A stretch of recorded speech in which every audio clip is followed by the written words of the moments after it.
or obviously if the public vote to remain, then we remain part of the European Union. Also coming up, we'll be on the campaign trail with Joe Swinson in Glasgow. Election 2019. Continuous coverage on LBC News. So all this week we've been crossing live, or about this time, to Washington, D.C. for the impeachment hearings. What are they in 100 words? Well, President Trump's accused of breaking the law by pressuring Ukraine's leader to dig up damaging information on a political rival. In July, he urged his Ukrainian counterpart to investigate one of the frontrunners to take him on at next year's presidential election. This matters, opposition Democrats say, because it is illegal to ask foreign entities to help in winning a US election. An impeachment inquiry that could see the president eventually removed from office is underway, but there is a fierce debate about whether Trump broke the law or committed an impeachable offence. He describes the whole thing as a witch hunt of the highest order. That's 100 words for you there. Let's bring in live Dr. Trevor McCrisken, who's an Associate Professor of US Foreign Policy and US Politics and Culture at the University of Warwick. And he joins me live on LBC News. Good afternoon to you. Afternoon, Jim. Right, so we've had lots of witnesses, of course, taking to the stand, as you will be fully aware this week. Where do you want to start? We will start at the beginning, shall we? Well, I suppose it's been not just this week, but a couple of weeks leading up to it. We've had about 12 witnesses so far, over 50 hours of testimony being given to the impeachment inquiry. And this is obviously the Democrats in the House of Representatives through the House Intelligence Committee trying to gather evidence so that they can then consider bringing these impeachment accusations against the president and writing up articles of impeachment against him. And this week especially, I think, was particularly significant. We had some pretty big accusations being made by some people pretty close to the president this week. OK, let's listen into a short bit of this. So we heard from diplomat David Holmes giving evidence to the committee looking into the claims. He spoke about a conversation he had with America's ambassador to the EU. Listen to this. Ambassador Sondland stated that the president only cares about big stuff.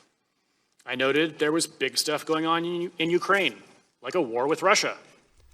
And Ambassador Sondland replied that he meant big stuff that benefits the president. Essentially, this is all about who heard what and when.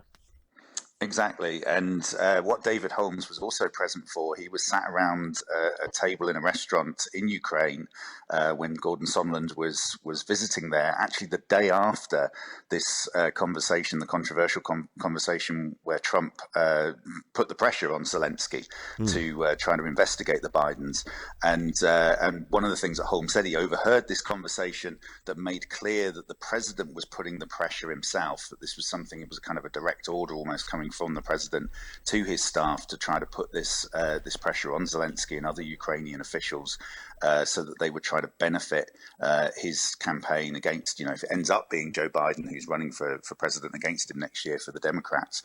That was a pretty big deal. But then Sondland himself got up on the stand, and what he had to say, I think, was even more damning potentially of the president than what Holmes had overheard. OK, well, let's do that now. We'll bring you some of that now. As Sondland saying the instruction came directly from Mr. Trump's personal lawyer, Rudy Giuliani.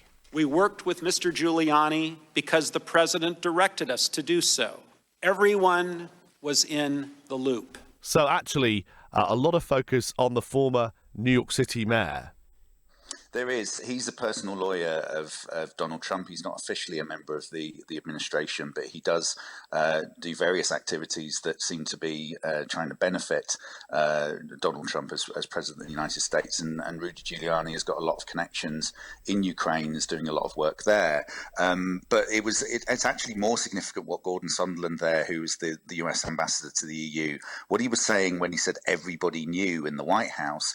He's implying that the Secretary of State, Mike Pompeo, the Vice President Mike Pence, the National Security Advisor John Bolton, that they were all part of a campaign to put this pressure on Zelensky and to have what he confirmed was a quid pro quo, that if we give you a favor, you'll give us a favor, which is the big accusation that's being made here about what Trump has done with Zelensky. And so what Sondland confirmed was that there was an offer of a White House visit for Zelensky, provided he opened this investigation into Joe Biden and his son and what they may or may not have done in relation to a company based in Ukraine. And he also implied that he thought the bigger issue of the United States under Trump's orders withholding military aid from Ukraine was also part of this campaign. And so this is the biggest evidence that we've had so far, or the biggest testimony that we've had so far, that seems to implicate Trump in a way that, is really not the sort of thing that you would expect a sitting president to be, a way for them to be conducting themselves. So this could be it. This could be the thing that, is at the center of the impeachment articles if they are brought against Trump now. And we've just been bringing live coverage all this week on LBC News because that is exactly what we do. The news does never stop. And what I really like as well is that when it was going on, Donald J. Trump is, of course, a big fan of social media, and he was tweeting, yesterday throughout. I mean, this tweet here: I've been watching people making phone calls my entire life. My hearing is and has been great. Never have I been watching a person making a call which was not on a speakerphone and being able to hear or understand a conversation. I've even tried, but to no avail. Try it live. I mean, it's live commentary from the man at the centre of this. Yeah, and if you're somebody who's been accused of wrongdoing, that you've been accused of kind of shooting from the hip, using phone calls and other forms of communication to put pressure on a foreign president to assist you politically at home, surely the last thing you do is interrupt those proceedings on social media and again shoot from the hip, come out with these strong statements. He's been denying all along, of course, that he's done anything wrong here. He sort of waves around transcripts of other conversations that he's had where he made it clear that he wants nothing from Ukraine. He even went so far as to say in a tweet directed at Nancy Pelosi this week, who's the head of the Democrats in the House of Representatives, that he himself would take the stand to testify. Wow. Which, I suspect all of his advisors will tell him otherwise, that wouldn't be such a good idea. But, he's that convinced that what he's done here is no problem whatsoever. But, of course, the Democrats are saying this is actually an abuse of your power. You're taking the power that you have as president beyond the place that it should be allowed to be used. And this is not what is supposed to happen within the political system. It's not how foreign policy is supposed to operate. This is deeply problematic. And I guess their concern is that if he's doing this with the Ukrainian president, what is he doing potentially with other heads of state as well? So there's a lot here that they're trying to build this case against him. Of course, the Republicans on that committee were very resistant to this idea, and they were trying to defend the president. He's from their party.